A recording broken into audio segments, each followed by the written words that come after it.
Okay, let's talk about that craving. You know the one. It's so specific, so powerful, it just doesn't make any logical sense.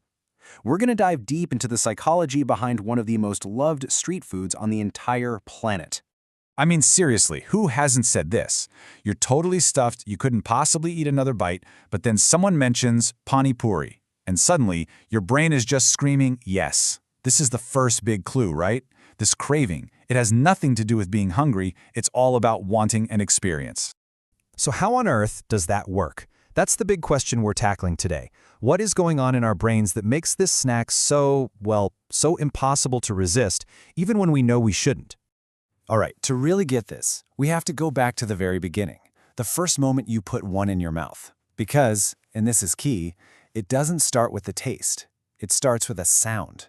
You know what I'm talking about, that crunch, that sharp, super sudden sound. Before you've tasted anything at all, that sound is like an alarm bell for your brain. It's this jolt that just makes you snap to attention. Your brain is basically yelling, "Whoa, pay attention, something's happening here." And right after that crunch, boom, the burst. This sudden wave of cool, spicy, tangy water just floods your mouth. It's this incredible 1-2 punch of opposites, crunchy, then liquid. And no matter how many you've had, your brain can never quite see it coming. So what you've just experienced is something called a sensory surprise. It's that unexpected combo, the sound, then the taste, that lights up the reward system in your brain. You know, the part that runs on dopamine. Our brains just love novelty, they love surprises, and this is a perfect little dose of it every single time. Okay, so the crunch and the burst get our attention, but that doesn't explain why we can't stop, right? What makes you go for another, and then another? Well, that's where things get interesting. It's all about suspense and a bit of a thrill. Think about it. Is every single puri on that plate exactly the same? No way, and deep down, you know it. So every time you reach for one, your brain is quietly asking itself, how will this one taste? And just like that, you've got anticipation. And that's the genius part. It's a game of chance. Maybe this one is going to be extra spicy, you know, the one that makes your eyes water. Or maybe the next one is super tangy. Or maybe, just maybe, you'll get that one that's perfectly balanced. That's what keeps you going. It's that little bit of suspense. It's kind of like gambling. You're always chasing the jackpot, the perfect puri. And this is where you see the real trick. Physically, what is it? It's this tiny, light-as-air snack. But psychologically? Oh, it's a giant. It's packed with all this stuff. Suspense, excitement, a little thrill. And all of that combines to create this massive craving. So the secret is right there. Tiny snack, huge psychological punch. Yeah, let's talk about the spice for a second.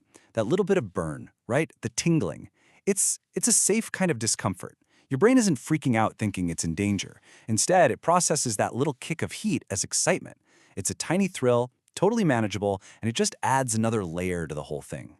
But hold on, we're missing a huge piece of the puzzle. Because let's be honest, you're really eating this alone, are you? The whole experience gets dialed up to 11 when you add the most crucial ingredient, your friends. Just listen for a second in your mind. What do you hear? You hear someone go, "Whoa, this one is way too spicy." You hear laughing. You hear someone begging for that extra dry puri at the end. All that noise, all that energy, that little bit of social drama around the stall, that is 100% part of the experience. And here's the thing. Studies show that when we eat in a group like this, the food actually tastes better. It's true.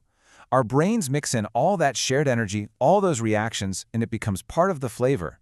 So you're not just eating, you're part of a ritual. So, let's zoom out and put all the pieces together. That crazy, powerful craving we started with, it's not about just one thing. It's a perfect storm.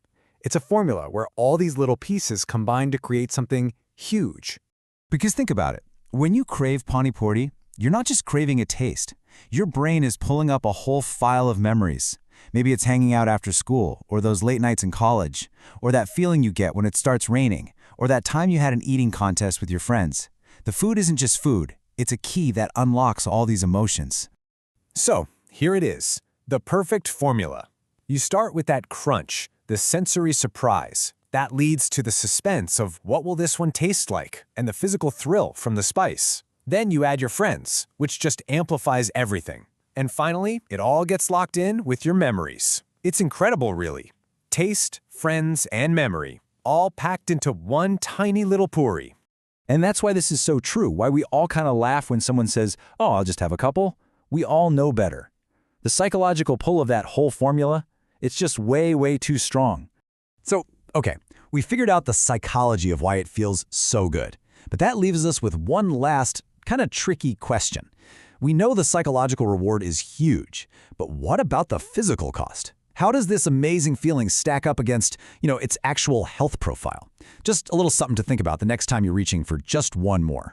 But that's an explainer for another day.